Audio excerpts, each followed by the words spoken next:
Thank you, Craig. It's indeed a privilege to introduce Senator Jeff Flake. Senator Flake has honorably served the people in Arizona since he was elected to the United States Congress in 2001. He first served in the U.S. House of Representatives, and since 2013 as one of our two great senators. Senator Flake has always taken water sustainability and security seriously, and his presence today demonstrates that.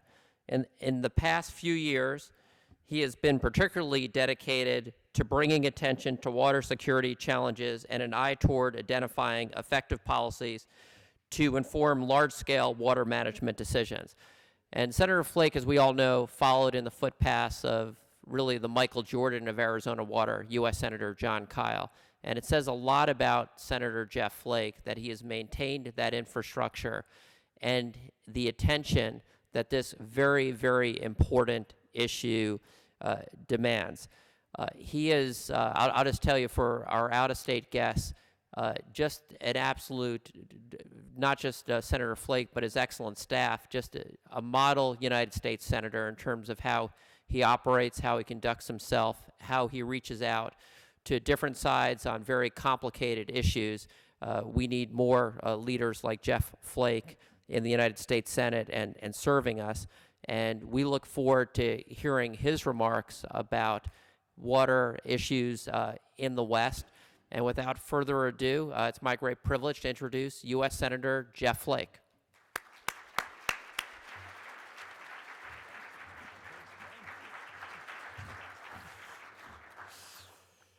Well, it's water discussions everywhere, I guess. I just left a meeting with Senator McCain and the governor and the chairman of both the Hopi and the Navajo tribes and other officials to restart, we hope, the Navajo-Hopi settlement discussions. We almost got it across the finish line in 2012. It was something that had been worked on for about 25 years. And we hope to be able to build on what was done and complete the task this time. It's a tough thing. As Glenn said, the tough thing is to follow Senator Kyle in this position because obviously he, being a water lawyer and being a heck of a legislator as well, he was the whole package for what Arizona needed. I think he negotiated 7 Indian water settlements during his time.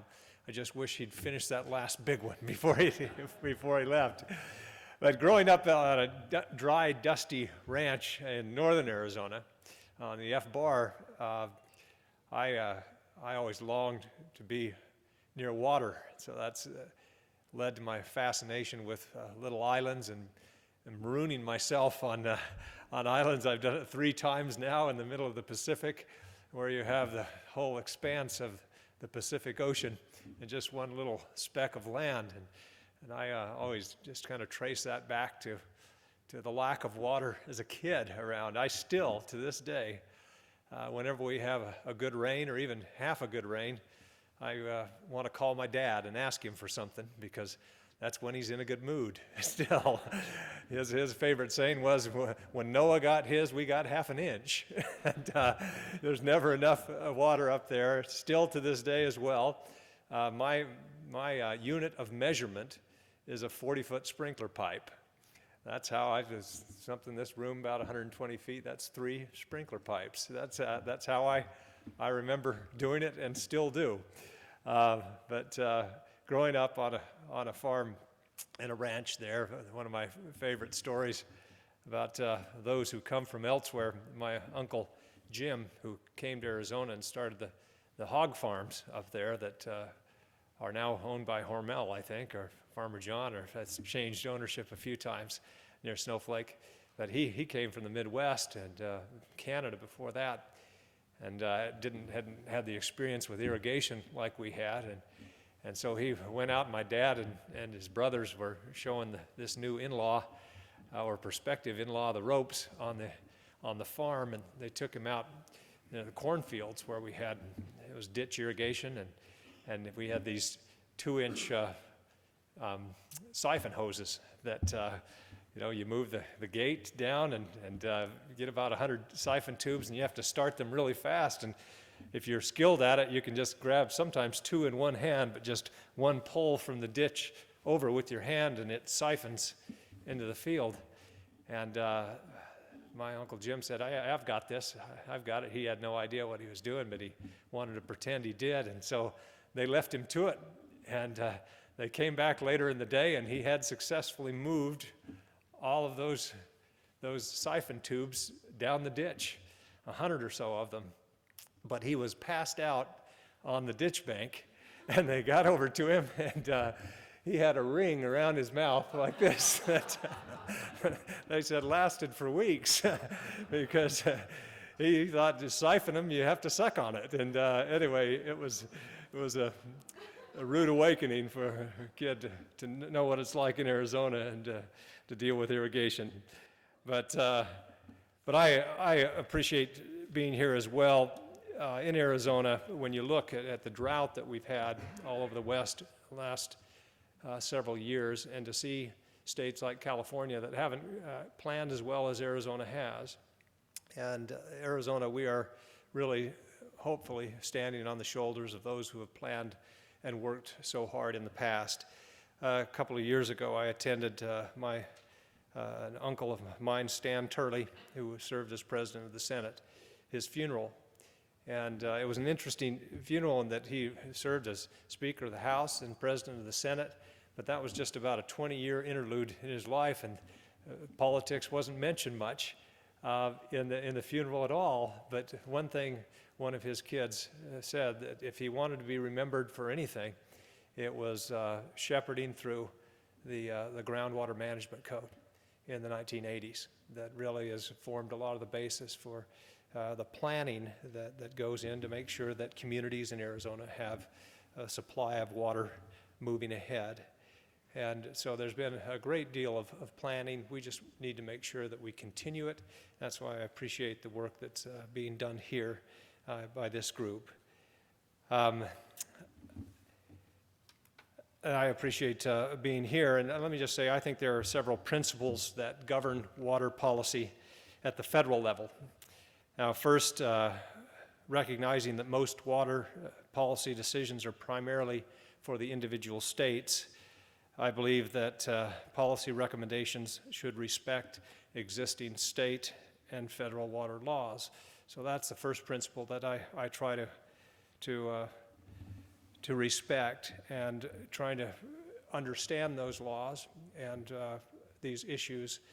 As I mentioned, having to follow Senator Kyle is a tough thing, and so my office launched a one-year period where I went around a lot through Arizona, and we held several forums. Many of you in this room participated in those to bring us up to date and up to speed on some of these issues that I needed education on. And we also got together with the governor, myself and Senator McCain, and he put the stakeholders in a room as well to make sure that we prioritized. But there's no ignoring the significant role, obviously, that the federal government plays in administration of interstate rivers like the Lower Colorado. It's long been accepted that water allocation within the state's borders is a matter for each individual state. That's as it is and as it should be, in my view. Federal policies that fail to recognize the importance of state water laws or seek to usurp state-by-state variations simply create trouble and confusion. We saw this recently with the Forest Service. They proposed a policy directive that dealt with surface water and groundwater in a manner that appeared inconsistent with Arizona water law. I was encouraged to see them scrap that proposed rule last year. Another principle that is not given enough respect is existing water rights and property rights. I know those in this room certainly understand it, but among the broader population, there's not enough realization that we need to respect existing water rights and property rights. State water laws created rules that govern acquiring and using and transferring these necessary rights. Some may question certain uses of water in the arid West in an effort to pass judgment on crop choices or recreation opportunities that are being made by water users who are legally putting their property rights to use. Now, there certainly may be opportunities to decrease water use in particular activities and to shift some uses to other sectors. I know that some of these things are being discussed here. We need to ensure that these decisions are made voluntarily by those with existing water rights. I know that that is appreciated in this room. Finally, I believe that any new policy proposals have a better shot at success if they don't rely too much on federal funding. I can tell you that the demands on the Treasury continue to grow along with the national debt. And waiting on the federal government to fund a policy proposal is probably not the most effective way to advance a water priority. Obviously, water settlements require federal authorizing legislation and funding, but we need to make sure that we can, as we discussed this morning in the meeting earlier, that we can bring these across the finish line given our budget constraints at the federal level. Consistent with these three principles, I'm pushing a number of stakeholder-driven priorities as part of the federal legislative response to the drought.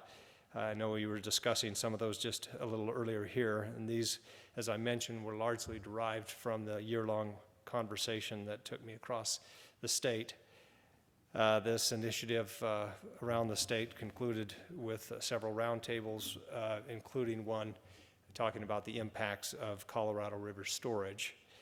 I also joined Senator McCain and Governor Ducey to discuss water priorities last spring in the meeting where I mentioned the governor took the ball and brought the stakeholders together and the water users together.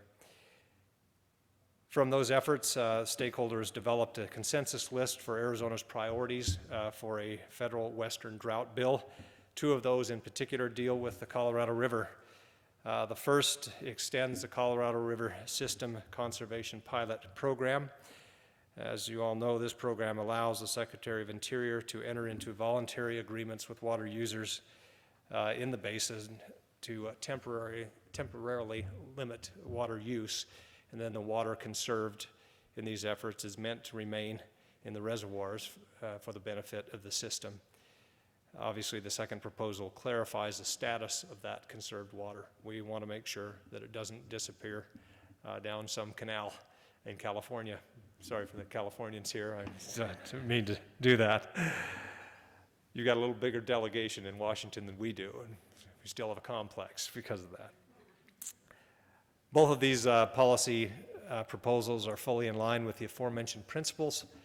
They respect existing state and federal laws, they're voluntary, and therefore they're consistent with existing rights, and neither are solely reliant on federal funds.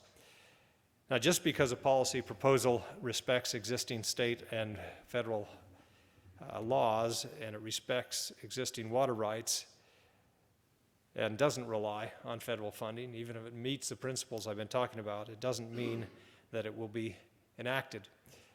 We're having difficulty in Washington pushing just about anything across the finish line at the moment. But I continue to push for the Senate to advance a Western drought bill this year. Met with, obviously, Senator Feinstein and others who are working hard on this to make sure that Arizona's needs and priorities are met. One thing that Senator McCain and I are very concerned about and spend a good deal of our time on is ensuring that we wring every drop of water that falls in Arizona that we can and make sure that it is usable. And to do that, we've got to have healthier forests than we do today. As we know, we've lost about 20% of our ponderosa pine forest just in the past 15 years, mostly to two massive once-in-a-lifetime fires. And we're going to lose the rest of it unless we can do large-scale restoration of these forests. Senator McCain and I traveled to northern Arizona just last week to meet with industry there. We have about $130 million of investment in industry, mostly through the White Mountain Stewardship contracts. Now that we have Fry going, the subsidies have certainly been pulled back, but the industry is there as long as we can get the Forest Service to release the acreage needed to actually bring these efforts to fruition. Fry is the biggest of its kind, obviously, the biggest type of project like this, stewardship project. If it doesn't work, then it impacts not just Arizona, but the rest of the West. We've got to make sure that it works. And for Fry, we've got to make sure that we focus both on the western forests, but on the eastern forests as well, and make sure that the industry there remains intact. If we lose the industry in the forest now, it will probably never come back. You'll never be able to acquire the capital that you need to bring that industry back. Obviously, that has an impact not just on the economies of those communities, but on the water that we use here as well. And it's some estimate that we've lost about a quarter of the capacity of Roosevelt Lake simply because of the sediment that has come through after the large, massive fires that have come there.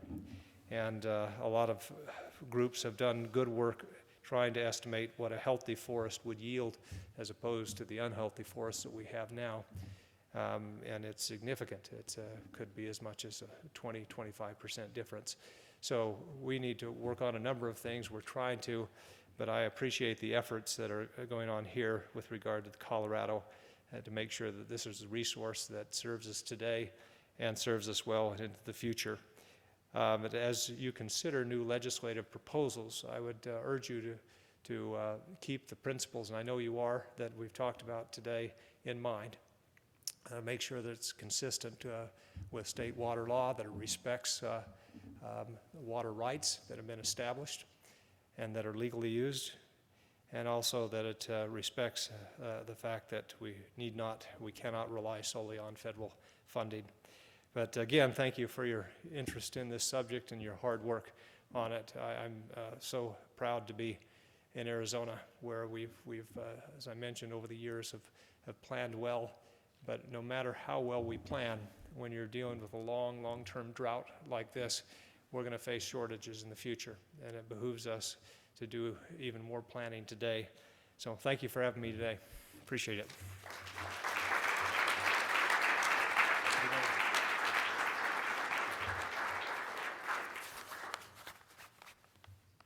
I'm not sure what the format is, Q&A for a minute, or how do you want to discuss it?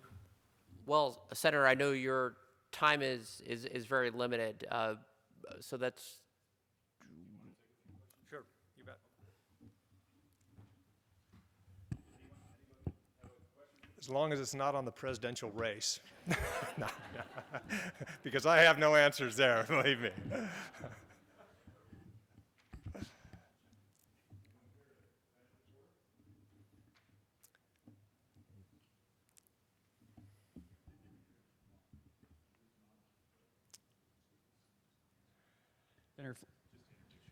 Senator Flake, Chris Udall with the Agribusiness and Water Council of Arizona.